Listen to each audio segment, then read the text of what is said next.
Yes, all students, a very good evening and I wholeheartedly welcome you all for Enlightened Educators. And ತುಂಬ ಜನ ಕೇಳ್ತಿದ್ರಿ summer semester ಇದೆಯಾ ಅಂತಂದು. Yes, summer semester is there and here is the official notification of a summer semester. ಏನು ಹೇಳುತ್ತೆ ಅಂದರೆ commencement of summer semester after second semester and fourth semester. So summer semester commencement ಬಗ್ಗೆ ಮಾತಾಡ್ತಿದ್ದಾರೆ. 1 is for 25 scheme, second semester, and the other one is what I can say, this one, which one, 2022 scheme, fourth semester. Okay, yes. So right now what is the matter is, so right now what is that going to happen is that, see, you can see it here. So in response to the representation received from the student, a gap of 4 days, ಕರೆಕ್ಟಾಗಿ ಕೇಳಿಸ್ಕೊಳ್ಳಿದು, a gap of 4 days has been provided between the last working day and the commencement of examination. Accordingly, the date of the commencement of the summer semester of the following semesters are given below. Okay, last working day and commencement of examination ಮಧ್ಯೆ 4 ದಿನ gap ಕೊಟ್ಟಿದ್ದಾರಂತೆ. ಓಕೆನಾ, second sem ಮಕ್ಕಳಿಗೆ ಇಲ್ಲೇ ಕೊಟ್ಟಿದ್ದಾರೆ ನೋಡಿ ಬ್ರಾಕೆಟಲ್ಲಿ second semester ಅಂತ. Okay, ಇದಾದಮೇಲೆ accordingly the dates of commencement of summer semester ಕೊಟ್ಟಿದ್ದಾರೆ. ಯಾವ ಡೇಟಲ್ಲಿ ಅಂತಂದರೆ ಸೆಕೆಂಡ್ ಸೆಮಿಸ್ಟರ್ 2025 ಸ್ಕೀಮ್ ಮಕ್ಕಳಿಗೆ 27/7 ಸ್ಟಾರ್ಟ್ ಆಗ್ತಿದೆ. ಫೋರ್ತ್ ಸೆಮಿಸ್ಟರ್ 22 ಸ್ಕೀಮ್ ಮಕ್ಕಳಿಗೆ 24/7/2026ಗೆ ಸ್ಟಾರ್ಟ್ ಆಗ್ತದೆ. So the details pertaining to the duration of the summer semester and the conduct of examination will be notified separately in the due course. Okay, in detail ಮತ್ತು exam ಹೇಗೆ conduct ಆಗುತ್ತೆ ಅದನ್ನೆಲ್ಲ ಅವರು ಸಪ್ರೇಟಾಗಿ notify ಮಾಡ್ತಾರೆ. So this is what is a circular. Okay, so all of you please to be ready for a summer semester sessions. Okay, ಏನು ಅಂತ ಹೇಳಿದ್ರೆ ಒಂದನ್ನ ದಯವಿಟ್ಟು ಅರ್ಥ ಮಾಡ್ಕೊಂಬಿಡಿ. ಸಮ್ಮರ್ ಸೆಮಿಸ್ಟರ್ ನಿಮಗೆ ಕೊಡ್ತಾ ಇದ್ದಾರೆ, ಒಂದು ಒಳ್ಳೆ ಅವಕಾಶ. ಆದರೆ ಕೊಡ್ತಾ ಇರೋವಂಥದ್ದು ಫೋರ್ತ್ ಸೆಮಿಸ್ಟರ್ಗೆ ಮಾತ್ರ, ಥರ್ಡ್ ಸೆಮ್ಗೆ ಯಾವ ಕಾರಣಕ್ಕೂ ಕೊಡ್ತಾ ಇಲ್ಲ. ಓಕೆ, ಥರ್ಡ್ ಸೆಮ್ದು ಯಾವ ಕಾರಣಕ್ಕೂ ಬರೋದಿಲ್ಲ, ಇಲ್ಲಿ ಫೋರ್ತ್ ಸೆಮಿಸ್ಟರ್ದು ಮಾತ್ರ ಬರೋವಂಥದ್ದು. So I kindly request you all to make sure that you would be attempting the summer semester well. And summer semester ಇದೆ ಅಂತಂದ್ಬಿಟ್ಟು ಫೋರ್ತ್ ಸೆಮ್ ಎಕ್ಸಾಮ್ನ ಕೆಟ್ಟದಾಗಿ ಮಾಡಬೇಡಿ. ಸುಮಾರು ಜನ ಸಮ್ಮರ್ ಸೆಮಿಸ್ಟರ್ ಇದೆ ಅಲ್ಲಿ ಕೇಳಿಸ್ಕೊಂಡು ಅಲ್ಲಿ ಪಾಸ್ ಮಾಡ್ಬೋದು ಅಂತ ತಲೆಯಲ್ಲೆಲ್ಲ ಇಟ್ಕೋಬೇಡಿ. ಈಗ ಎಷ್ಟು ಸಾಧ್ಯ ಆಗುತ್ತೋ ಅಷ್ಟು ಕ್ಲಿಯರ್ ಮಾಡಿ. ಯಾರ್ಯಾರಿಗೆ ಸಮಸ್ಯೆ ಇದೆ, ನಮಗೆ ಏನೂ ಅರ್ಥ ಆಗಿಲ್ಲ ಕ್ಲಾಸಲ್ಲಿ, ನಮಗೇನೋ ಗೊತ್ತಾಗ್ತಾ ಇಲ್ಲ, ತುಂಬ ಕಷ್ಟ ಆಗ್ತಿದೆ, ಒಂದು ರೀತಿ ನಮಗೆ ಹೆಂಗೆ ಪಾಸ್ ಮಾಡಬೇಕು ಅಂತ ಗೊತ್ತಾಗ್ತಿಲ್ಲ, ಈ ರೀತಿಯೆಲ್ಲ ಸಮಸ್ಯೆಗಳಿದ್ದಾಗ ಏನೇ ಡೌಟ್ಸ್ ಇದ್ರೂ ಕೇಳಿ, ನಾನು ಕ್ಲಿಯರ್ ಮಾಡಿಕೊಡ್ತೀನಿ. ಎಷ್ಟು ಸಾಧ್ಯನೋ ಅಷ್ಟು ಮಾಡ್ಕೊಳ್ಳಿ ಪ್ಲೀಸ್. ಎಲ್ಲನೂ ಸಮ್ಮರ್ ಸೆಮಿಸ್ಟರ್ಗೆ ಒಟ್ಟು ಮಾಡಬೇಡಿ. ಎಷ್ಟು ಸಾಧ್ಯನೋ ಅಷ್ಟು ಮಾಡ್ಕೊಳ್ಳಿ. ನಿಮ್ಮ ಶಕ್ತಿ ಎಷ್ಟಿದೆಯೋ ಅಷ್ಟು ಮಾಡ್ಕೊಳ್ಳಿ. ಮಿಕ್ಕಿದ್ದು ನೀವು ಬೇಕಾದ್ರೆ ಸಮ್ಮರ್ ಸೆಮಿಸ್ಟ್ರಿಗೆ ಮಾಡ್ಕೋಬೋದು. ಸಮಸ್ಯೆ ಇರ್ತಕ್ಕಂಥ ಮಕ್ಕಳು ಪ್ಲೀಸ್, ಆಯಿತಾ? ಅದೊಂದು ನಾನು ಹೇಳಿ ಬಯಸ್ತೀನಿ.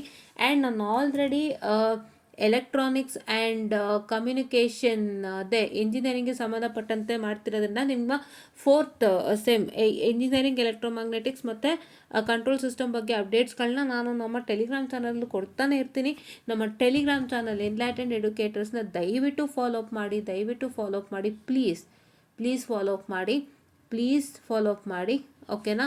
ಸೊ ನೀವು ಫಾಲೋ ಅಪ್ ಮಾಡಿದರೆ ತುಂಬ ಹೆಲ್ಪ್ ಆಗುತ್ತೆ. So please to make sure that you follow us. And ನಾವು ಖಂಡಿತ ಏನೇ ಅಪ್ಡೇಟ್ ಇದ್ದರೂ ಮಾಡಿಕೊಡ್ತೀವಿ. ಆ್ಯಂಡ್ ಇವಾಗ ಆಲ್ರೆಡಿ ಏನು ಬಂದಿದೆ, ಫೋರ್ತ್ ಸೆಮ್ ಮಕ್ಕಳು ಥರ್ಡ್ ಸೆಮ್ ಎಕ್ಸಾಮ್ ಬರೆಯೋ ಹಾಗಿಲ್ಲ.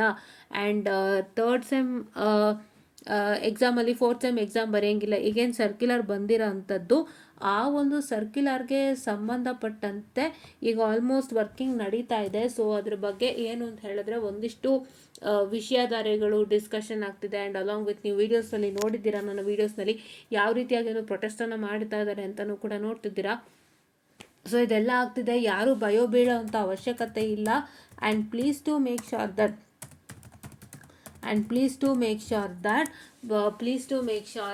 you would be what I can say, staying in patience. ದಯವಿಟ್ಟು ಪೇಷನ್ಸ್ ಆಗಲಿ ವೆಯ್ಟ್ ಮಾಡಿ, ಎಲ್ಲನೂ ಒಳ್ಳೆಯದಾಗುತ್ತೆ. ಯಾವುದೇ ಥರ ಭಯ ಬೇಡ. ಆ್ಯಂಡ್ ಈ ಮಧ್ಯದಲ್ಲಿ ನಾನು ನಿಮ್ಗೊಂದು ಸಣ್ಣ ರಿಕ್ವೆಸ್ಟ್ ಮಾಡ್ತೀನಿ, ನೀವು ಆದಷ್ಟು ಕಾಲೇಜ್ ಜೊತೆ ಟಚ್ಚಲ್ಲಿರಿ ಪ್ಲೀಸ್. ಕಾಲೇಜ್ ಜೊತೆ ಟಚ್ಚಲ್ಲಿರಿ, ಇರ್ತೀರಾ ಅಲ್ವಾ? ಸೊ ಪ್ಲೀಸ್ ಕಾಲೇಜ್ ಜೊತೆ ಟಚ್ಚಲ್ಲಿರಿ. And please to make sure that you would ask your juniors regarding hall ticket ಬಂದಿದೆಯಾ ಅಂತ ಕೇಳ್ಕೊಳ್ಳಿ. ಆಮೇಲೆ ಅವ್ರಿಗೆ ಬಂದಿರ್ತಕ್ಕಂಥ ಹಾಲ್ ಟಿಕೆಟ್ನಲ್ಲಿ ಏನಾದರೂ ಅವ್ರಿಗೆ ಬಂದಿರ್ತಕ್ಕಂಥ ಹಾಲ್ ಟಿಕೆಟ್ನಲ್ಲಿ ಏನಾದರೂ ಅವರು ಬ್ಯಾಕ್ಲಾಗ್ ಎಕ್ಸಾಮ್ ಸಬ್ಜೆಕ್ಟ್ಸ್ಗಳೆಲ್ಲ ಅಲ್ಲಿ ಮೆನ್ಷನ್ ಆಗಿದೆ ಅಂತಂದರೆ so that is really good. So you are also most welcome to attempt your examinations. Okay, attempt your examinations ಆಯಿತಾ. ಸೊ ಈ ರೀತಿಯಾಗಿ ಒಂದಿಷ್ಟು ವಿಷಯಗಳು ಇದೆ. ಓಕೆನಾ. ಸೊ ನೀವು ಏನು ಮಾಡ್ಬೋದು ಅಂತಂದರೆ ಪ್ಲೀಸ್ ದಯವಿಟ್ಟು ನಿಮ್ಮ ಜೂನಿಯರ್ಸ್ ಹತ್ರ sorry for the distraction, juniors ಹತ್ರ ಕಾಂಟ್ಯಾಕ್ಟಲ್ಲಿ ಇಟ್ಕೊಳ್ಳಿ. ಸೊ ದ್ಯಾಟ್ ಅವ್ರ ಹಾಲ್ ಟಿಕೆಟಲ್ಲಿ ಸಬ್ಜೆಕ್ಟ್ಸ್ಗಳು ಮೆನ್ಷನ್ ಆಗಿದೆ, ಅವರು ಈಗ ಯಾವ್ದಾದ್ರು ಬ್ಯಾಕ್ಲಾಗ್ ಕಟ್ಟಿದ್ರೆ ಅವರ ಆರ್ಟ್ ಸೆಮಿಸ್ಟರ್ದು ಆ ಸಬ್ಜೆಕ್ಟ್ಸ್ಗಳೇನಾದ್ರು ಇತ್ತು ಅಂದರೆ ಖಂಡಿತವಾಗ್ಲೂ ನೀವು ಕೂಡ ಎಕ್ಸಾಮ್ಸನ್ನು ಬರಿಬೋದು. ಸೊ ಏನೂ ಪ್ರಾಬ್ಲಮ್ ಇಲ್ಲ. ಸೊ ಇದೊಂದನ್ನು ಕರೆಕ್ಟಾಗಿ ನೀವು ಜ್ಞಾಪನದಲ್ಲಿ ಇಟ್ಕೊಂಡು ಆದಷ್ಟು ನೀವು ಇದಕ್ಕೆ ಪ್ರಿಪರೇಷನನ್ನು ಮಾಡ್ತಾ ಇರಿ, ಇದೆಲ್ಲ ವಿಚಾರಿಸ್ತಾ ಇರಿ, ಹಾಗೆ ಓದ್ತಾ ಇರಿ ಕೂಡ. ನಮ್ಗೆ ಈ ಸಲ ಆಪರ್ಚುನಿಟಿ ಇಲ್ಲ ಅಂತ ಬಿಟ್ಬಿಟ್ಟು ಕೂತ್ಕೋಬೇಡಿ, ಓದ್ತಾ ಇರಿ. ಖಂಡಿತ ನಮ್ಮ ಏನು ಅನ್ವಿತ್ ಬ್ರದರ್ ಹೋರಾಟ ಮಾಡ್ತಿದ್ದಾರೆ ಅದಕ್ಕಂತೂ ಜಯ ಸಿಕ್ಕೇ ಸಿಗುತ್ತೆ. ಸೊ ಈ ಜಯಕ್ಕಂತೂ ಖಂಡಿತ ಒಳ್ಳೆಯದೇ ಆಗುತ್ತೆ ಈ ವಿಷಯದಲ್ಲಿ. ಸೊ ಏನೂ ತಲೆ ಕೆಡಿಸ್ಕೋಬೇಡಿ, ಎಲ್ಲ ಒಳ್ಳೆಯದಾಗುತ್ತೆ ಅಂತ ಹೇಳ್ತಾ, ಸೊ ಸಮ್ಮರ್ ಸೆಮಿಸ್ಟರ್ ಬಗ್ಗೆ ಗೊತ್ತಾಗಿದೆ ಆ್ಯಂಡ್ ಏನೇನು ವಿಷಯಗಳು ಇವಾಗ ನಡೀತಿದೆ ಅನ್ನೋದು ನಾನು ತಿಳಿಸಿದ್ದೀನಿ. ಪ್ಲಸ್ ಅಲಾಂಗ್ ವಿತ್ ನಾನೊಂದು ಒಳ್ಳೆ ಮಾತು ಕೂಡ ಹೇಳಿದ್ದೀನಿ. ಪ್ಲೀಸ್ ಯಾರೂ ಕೂಡ ಸಮ್ಮರ್ ಸೆಮಿಸ್ಟರ್ನ ಅಲ್ಲಿ ಆಗುತ್ತೆ ಅಂದ್ಬಿಟ್ಟು ಎಲ್ಲನೂ ಇಟ್ಕೊಳಕ್ಕೆ ಹೋಗ್ಬೇಡಿ. ಎಷ್ಟು ನಿಮ್ಮ ಕೈಲಿ ಸಾಧ್ಯನೋ ಅಷ್ಟು ಕ್ಲಿಯರ್ ಮಾಡ್ಕೊಳ್ಳಿ. ಐ ಅಂಡರ್ಸ್ಟ್ಯಾಂಡ್ 5 ಬೆರಳು ಸಮ ಅಲ್ಲ, ಎಲ್ಲ ಸ್ಟೂಡೆಂಟ್ಸು ಒಂದೇ ಅಲ್ಲ. ಮತ್ತೆ ಹೇಳ್ತಾ ಇದ್ದೀನಿ, 5 ಬೆರಳು ಸಮ ಅಲ್ಲ, ಎಲ್ಲ ಸ್ಟೂಡೆಂಟ್ಸು ಒಂದೇ ಅಲ್ಲ. ಕೆಲವರು ತುಂಬ ಚೆನ್ನಾಗಿ ಓದ್ತಾರೆ, ಕೆಲವರು ವೀಕ್ ಇರ್ತಾರೆ, ಕೆಲವರು ಮಿಡ್ಡಲ್ಲಿ ಇರ್ತಾರೆ. ಸೊ ನಾವು ಎಲ್ಲನೂ ಒಂದೇ ತಕ್ಕಡಿಗೆ ಹಾಕಿ ತೂಗೋಕ್ಕಾಗಲ್ಲ. ಆ್ಯಂಡ್ ಯಾರೋ ಒಬ್ಬರು ಟಾಪರ್ ಆಗಿದ್ದಾರೆ ಅಂದ ಮಾತ್ರಕ್ಕೆ ಇನ್ನೊಬ್ಬರು ಟಾಪರ್ ಆಗಲೇಬೇಕು ಅನ್ನೋ ಕಾನೂನು ಎಲ್ಲೂ ಬರೆದಿಲ್ಲ. It is student capability. First ನಾವು ಅವ್ರ ಕೇಪಬಿಲಿಟಿ ಅರ್ಥ ಮಾಡ್ಕೊಂಡು ಅವ್ರ ಥರ ಆಗಂಗೆ ನಾವು ಮಾಡಬೇಕೋ ಹೊರತು ಅವ್ರ ಕೈಲಿ ಆಗೋದೇ ಇಲ್ಲ ಅಂತ ವಿ ಕ್ಯಾನ್ ಡಿಮೋಟಿವೇಟ್. ಸೊ ಹಾಗಾಗಿ ನಾನು ಹೇಳ್ತಿರೋದು, ನಿಮ್ಮ ಕೈಲಿ ಎಷ್ಟು ಸಾಧ್ಯನೋ ಅಷ್ಟು ಖಂಡಿತ ಶ್ರಮ ಹಾಕಿ ಮಾಡಿ ಸಮ್ಮರ್ ಸೆಮಿಸ್ಟ್ರಲ್ಲಿ ಬೇಕಾದರೆ ನಿಮ್ಗೆ ಯಾವ್ದು ಕಷ್ಟ ಆಗುತ್ತೆ ಅದನ್ನು ಬೇಕಾದ್ರೆ ನೀವು ಸಮ್ಮರ್ ಸೆಮಿಸ್ಟ್ರಲ್ಲಿ ಮಾಡ್ಕೋಬೋದು. ದಯವಿಟ್ಟು ಅರ್ಥ ಮಾಡ್ಕೊಳ್ಳಿ, ಎಲ್ಲ ನಿಮ್ಮ ಒಳ್ಳೆಯದಕ್ಕೆ. ಸೊ ದಯವಿಟ್ಟು, ಯಾಕೆಂತಂದರೆ ಈಗ ಫೇಲ್ಡ್ ಆಗೋದ್ರೆ ಏನು ಪ್ರಾಬ್ಲಮ್ ಆಗುತ್ತೆ ಅಂತ ಈ ಒಂದು ಸರ್ಕ್ಯುಲರ್ನಲ್ಲೇ ನೀವು ನೋಡ್ಬಿಟ್ಟಿದ್ದೀರಾ. ಎಕ್ಸಾಮಿನೇಷನ್ ಆಪರ್ಚುನಿಟಿ ಕಳ್ಕೊಂಡಿಲ್ಲ ಅಂತ ಒಂದು ಪರಿಸ್ಥಿತಿ ಬಂದಿದೆ. ನಿಮ್ಮದು ಏನೇ ಕಾರಣದಿಂದ ನೀವು ಫೇಲ್ಡ್ ಆಗಿರಿ, ಬಟ್ ಇವತ್ತು ಈ ಒಂದು ಪರಿಸ್ಥಿತಿ ಬಂದಿದೆ. ಸೊ ಈ ಒಂದು ಪರಿಸ್ಥಿತಿ ತಂದುಕೋಬೇಡಿ. ದಯವಿಟ್ಟು ಎಲ್ಲರೂ ಎಕ್ಸಾಮ್ ಕ್ಲಿಯರ್ ಮಾಡ್ಕೊಳ್ಳಿ ಒಳ್ಳೆ ರೀತಿಯಿಂದ.